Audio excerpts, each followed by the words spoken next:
Hey there, Scoobies. Today I wanted to look at... This is Anya, Christina, Emanuela, Jenkins, Harris. Introduced in Season 3, Anya is a vengeance demon that, much like a genie, seems to grant wishes. Kind of. Although specialising in helping those of the female persuasion. And like pretty much all these tales of wish granting, hers too have a negative spin. I wish Buffy Summers had never come to Sunnydale. The wish ends in Cordelia's unfortunate demise, and is only undone by the ever-perceptive Giles, who breaks Anya's amulet that seems to be the source of her power, leaving her... mortal. Child. And I'm flunking math. Anya's usual shtick is to lay vengeance down upon the unsuspecting boy that's upset one of her clients. Right. Did you turn this nice lady's ex into a giant worm monster? Yes. I find it fitting, then, that her downfall comes threefold. First, that Cordelia has misplaced her hurt feelings at Buffy, a woman, rather than Anya's usual prey. And then, it is Giles that breaks the amulet, who is presented by the show as a good man. Now, I said 3, but I'll come back to this later. Post-demon Anya inserts herself into Xander's life, having taken a shine to the boy, which is odd considering she was previously looking to enact a little vengeance on him.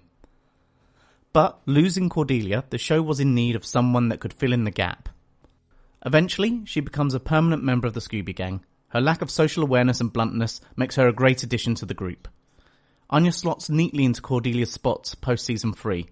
If there was a critique of Anya's character, it is that she appears to be a little one-dimensional. But I believe outside of the comedic elements, there is more to this. I think this is key in her role within the show. Anya represents a core instinct in women, their baser urges. She hates men but can't help but yearn for them, and one in particular that ironically receives a lot of ire from many of the fandom. I think that this was genius if it had in fact been done intentionally, but alas I think it's just a happy coincidence that the modern fan base has come to hate on Xander. Anya is unfiltered female desire. Relationship. What kind do we have, and what is it progressing toward?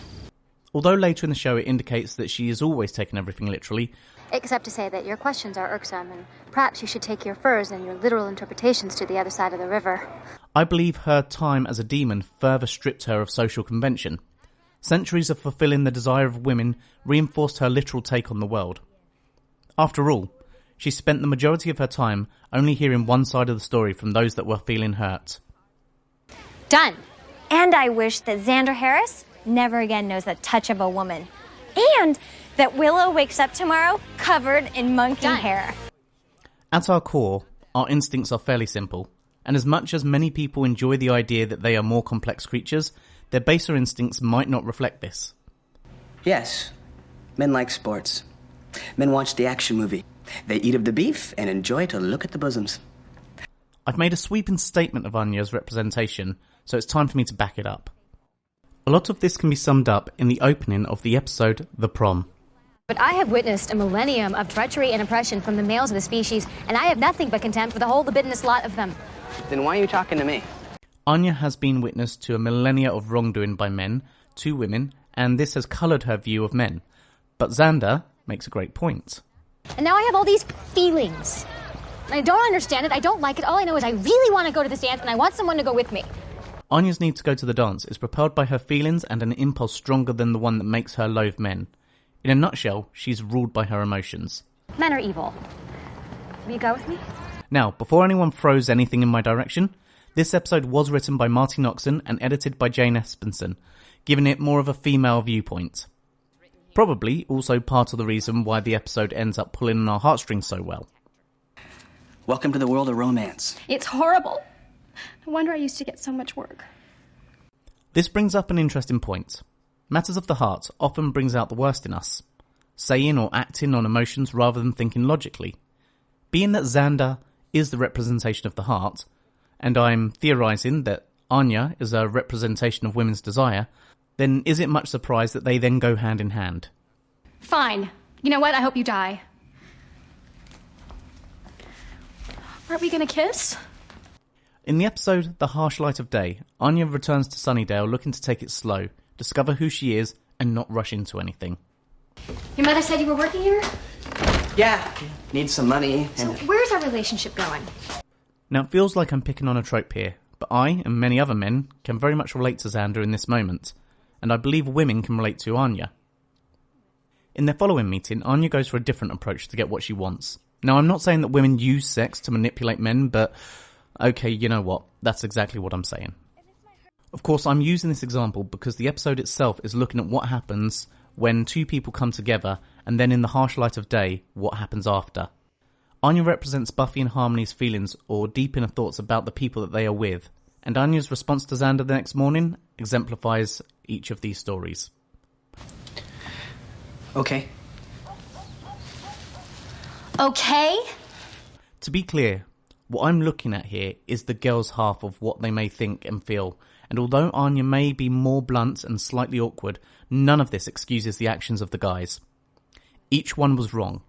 Xander tried to do the right thing but fell victim to, well, being a guy, and then he didn't communicate effectively to Anya. Parker tricked Buffy into sex, and Spike was straight up just abusive to Harmony.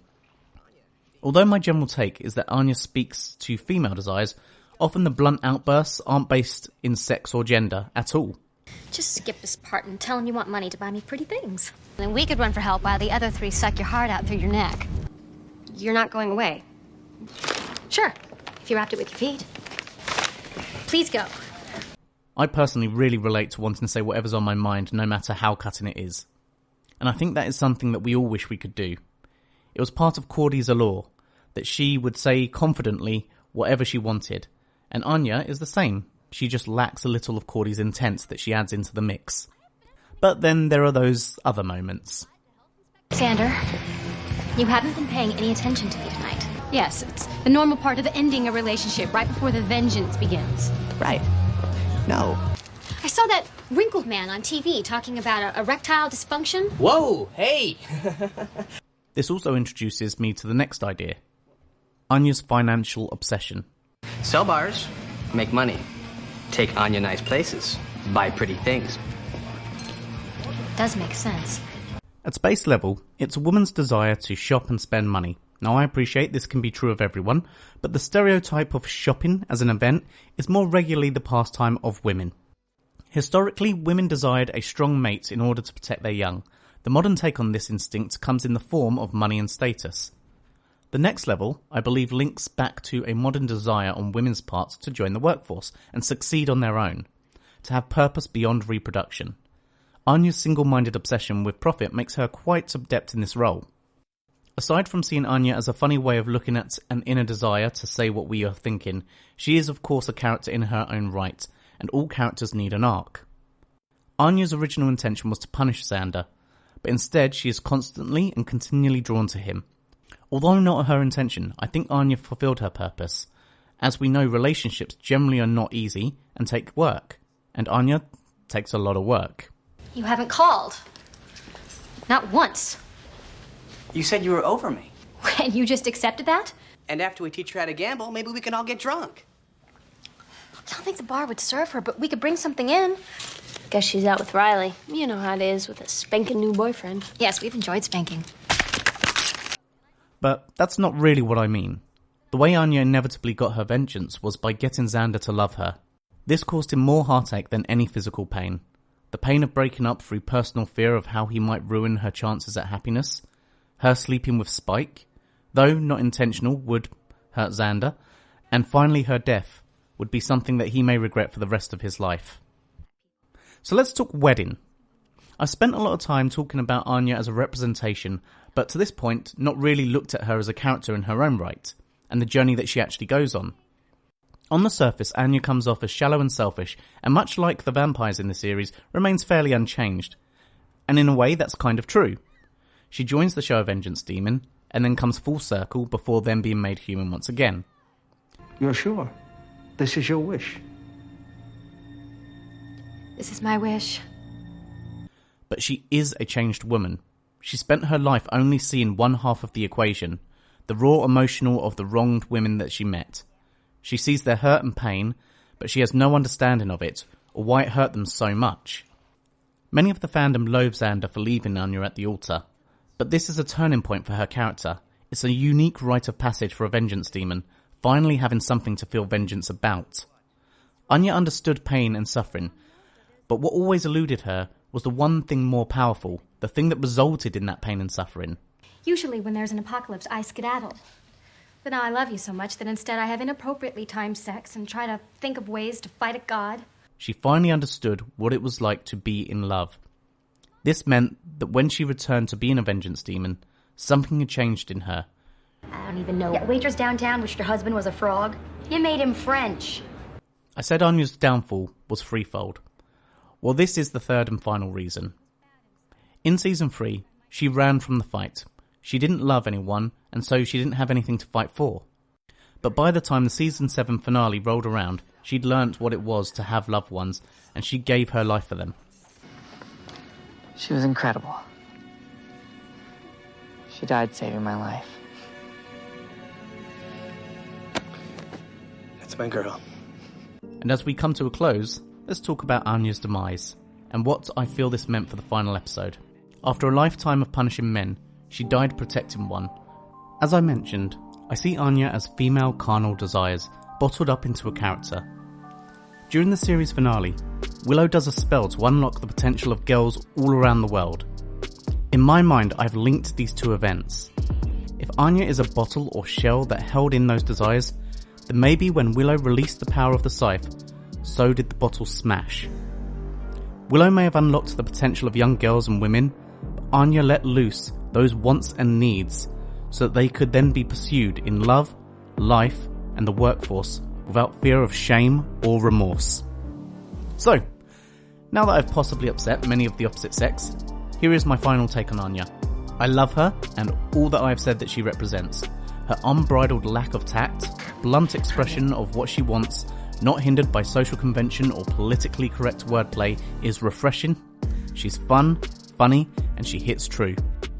So, if we no longer have Cordy to give us the truth, then Anya is the best possible replacement.